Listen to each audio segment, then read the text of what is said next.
Hello everyone, सभी मित्रों को मेरा नमस्ते और जय श्री राम। मित्रों, आज हम बीएड की जो ईपीसी डायरी फर्स्ट होती है उसके बारे में चर्चा करेंगे। जैसे आपने टॉपिक्स है वो थंबनेल में देख ही लिए होंगे कि क्या क्या टॉपिक्स हैं। तो चलिए शुरू करते हैं आज के इस वीडियो को। सबसे पहले आपको हेडिंग डालनी है टॉपिक्स की। टॉपिक्स है अपना विविधताओं की व्याख्या, और विविधताओं की व्याख्या के अंदर जो पहला टॉपिक्स है अपना वो है भारतीय विविधता। तो हेडिंग डाल लीजिए आप, भारतीय विविधता। जो पहला टॉपिक्स अपन ले रहे हैं उसके अंदर है अपना भारतीय विविधता। तो लिखिए इसके अंदर, भारत अनेक विषमताओं का देश कहा जाता है। भारत के संदर्भ में अध्ययन करें तो भारत का कुल क्षेत्रफल 32.87 प्रति किलोमीटर है, जो कि विश्व के कुल क्षेत्रफल का 2.4% है। यहाँ की विश्व की 16% जनसंख्या निवास करती है। इसी विशालता के कारण यहाँ अधिक विविधता देखने को मिलती है, जिन्हें हम निम्न बिंदुओं से समझ सकते हैं।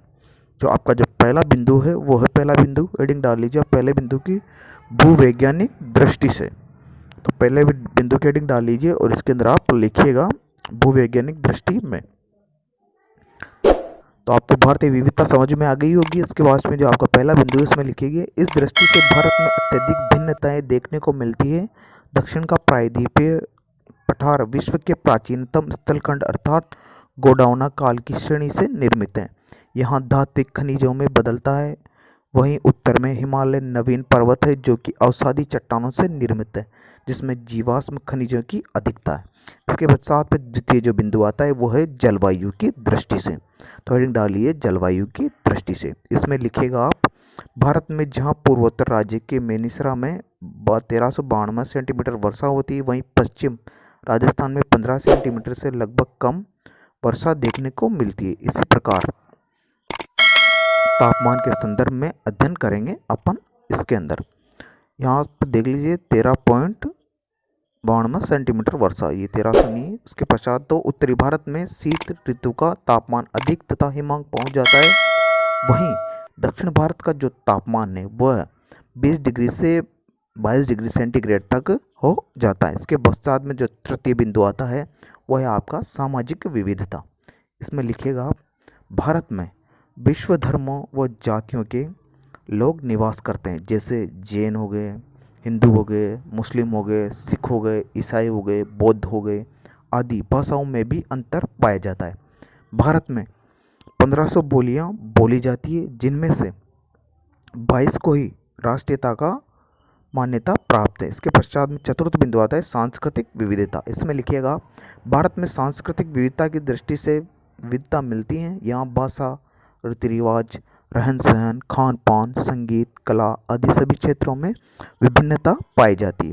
फिफ्थ बिंदु आता है जो वो है मृदा संबंधी विविधता। भारत में मृदा संबंधी अध्ययन करें तो इसमें से प्रत्येक भिन्नता देखने को मिलती है।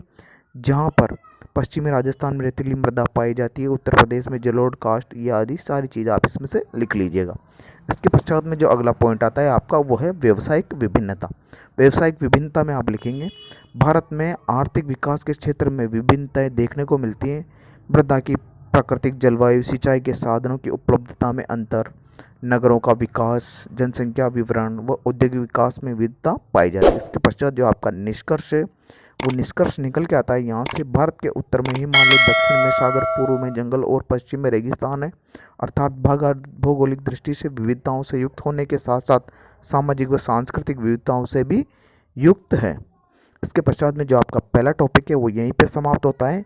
इसके पश्चात में जो आपका जो द्वितीय टॉपिक है उस द्वितीय टॉपिक की ओर बढ़ते हैं अपन। तो आपका जो द्वितीय टॉपिक है इसके अंदर वो है धर्म में विविधता। तो हेडिंग डाल लीजिए आप, धर्म में विविधता। तो धर्म में विविधता में लिखेंगे आप, भारत विभिन्न धर्मों की जन्मस्थली है, जिसमें भारतीय धार्मिक विविधता बढ़ती जा रही है। जो पहला है वैदिक धर्म। तो वैदिक धर्म में आप लिखेंगे, वैदिक धर्म विश्व का सबसे प्राचीन धर्म है। इसी धर्म को किसी व्यक्ति प्रमुख ने नहीं चलाया। प्रारंभ में इसे आर्य धर्म भी कहा जाता था। इसके पश्चात में द्वितीय जो धर्म आता है वो है जैन धर्म। जैन धर्म माना गया है कि जैन धर्म बौद्धिक धर्म से भी प्राचीन धर्म है। जैन धर्म में 24 तीर्थंकरों का उल्लेख है। इसमें से महावीर स्वामी 24वें तीर्थंकर थे। इन्हीं को जैन धर्म का प्रवर्तक कहा जाता है। भारत की जनसंख्या में 0.4% जनसंख्या जैन धर्म की है। इसके पश्चात में जो अगला धर्म आता है वो है तीसरा धर्म इस्लाम धर्म। यह विश्व का प्रमुख धर्म है। इसमें प्रवर्तक हजरत मोहम्मद साहब थे। मुस्लिम की कुल जनसंख्या 13.5% है।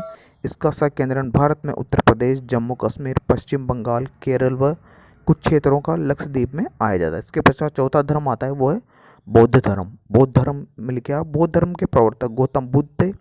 इनके पिता का नाम सुधोधन व माता का नाम महामाया था। देश की कुल जनसंख्या 0.9% है और बौद्ध धर्म का हिस्सा है।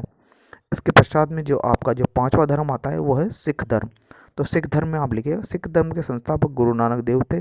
देश की कुल जनसंख्या में 1.9% सिख धर्म का हिस्सा है।